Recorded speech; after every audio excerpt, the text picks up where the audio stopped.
After we had finished our main product of a teaser trailer and ancillary text of a poster and front cover, we devised a set of questions to ask a variety of audience members, allowing them to feedback and share their thoughts on our final products. We asked primarily people within our age bracket 15 to 24, which we were aiming our products at, but we also asked a couple of older people as well, so we had a diverse range of responses. From asking our audience what is your favourite part of the trailer, we gained a variety of responses, and this shows that there were many successful components within our trailer. Some of the responses were: I really liked the middle part of the trailer when the ghost was by the house, it had lots of tension. I liked the introduction of Grace and the scenes in the forest at night. I really liked the scene in the bunker. I like the part when we see the main character in the house and see the picture moving. I like the items shaking in the bedroom and laughing.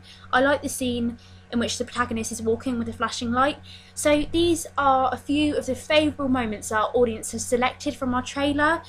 It's sort of mainly the introduction of our actor Grace as the supernatural character, and sort of the rising action stage where most of the activity is happening, such as the shaking of photos and the lighting, and where all the drama and the events of the narrative and of the trailer are going on.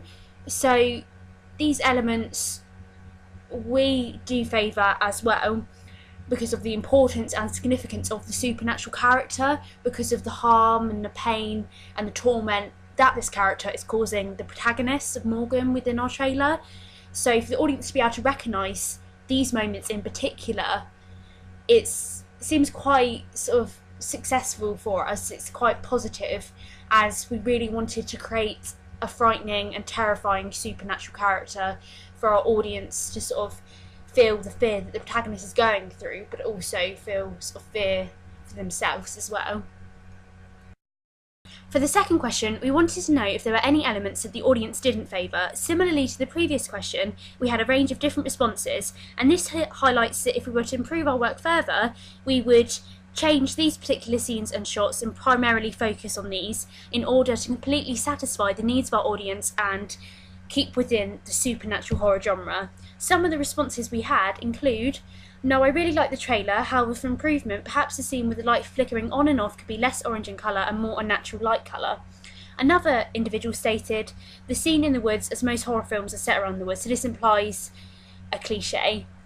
Another individual stated, no, I thought it was good, but if I had to pick anything, it took a while to get to the horror bit, but I thought you set the scene well.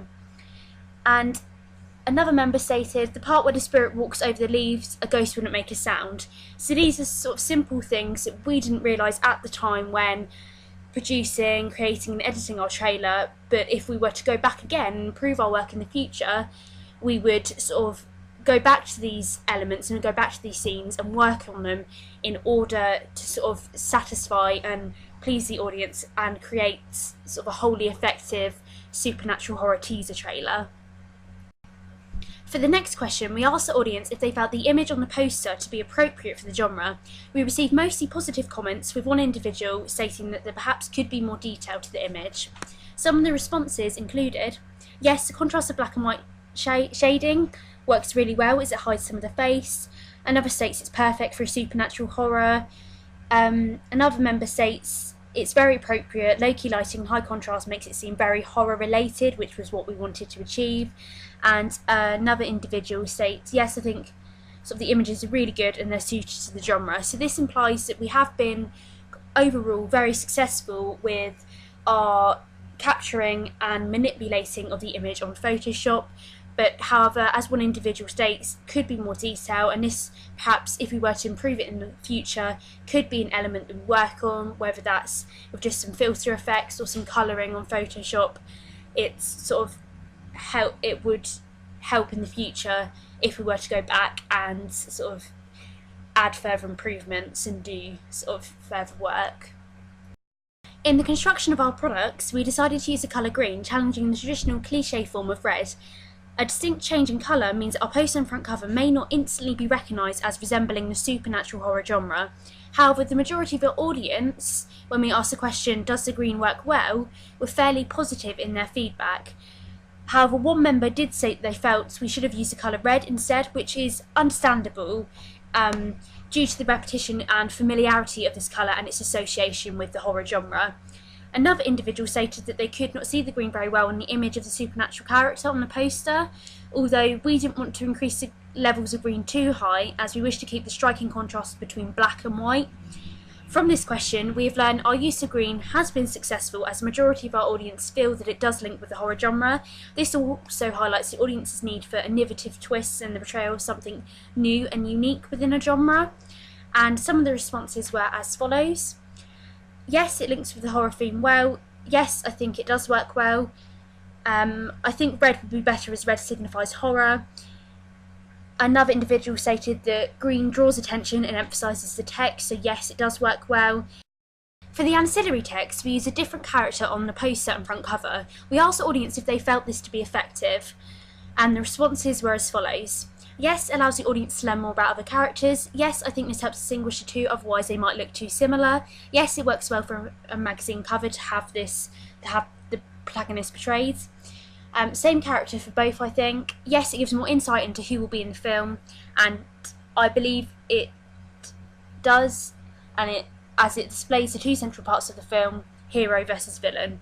So most of the audience suggested that it is successful and it is effective that we portrayed two different distinct character types, as it clearly shows a binary opposition between sort of the innocence of the protagonist and the malevolence and the danger and the threat that the supernatural entity, sort of the villain, poses within the film. So it has been quite an effective sort of way of presenting the characters on each of the ancillary texts of a film poster and a film magazine front cover.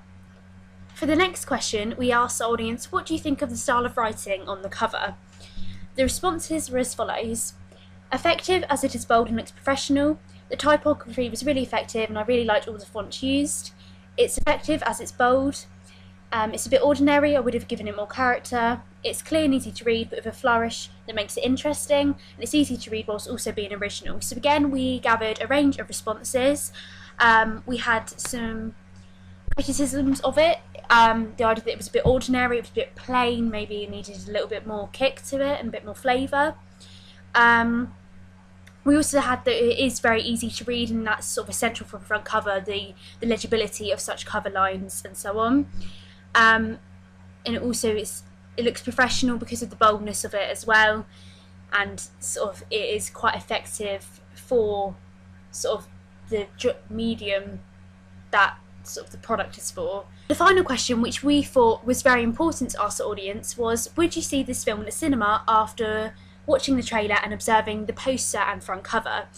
We received all positive comments from our audience. They said yes, definitely, the trailer ends with quite a lot of suspense, so it makes you want to watch the film. Yes, I would go and see it. Yes, probably. I'm not a fan of horror, but it looks professional and appealing. It looks interesting and makes me want to uncover the truth about the story myself. So this is really positive feedback, and it sort of has ended the project quite nicely because it shows that we have been quite successful in our creation of a film teaser trailer, a film poster and a film magazine front cover. Whilst even though we have someone who said they're not a fan of horror, we wanted to ask a range of audience members, obviously, about sort of the final products as a whole and the campaign as a whole. But the idea that they've said it looks professional and appealing, despite them not being a fan of the specific supernatural horror genre, is still quite rewarding for us, because obviously it's attractable to those who aren't necessarily fans of the genre that we selected to portray. And the idea that people want to sort of go and see the product sort of is quite a sort of a nice finishing touch.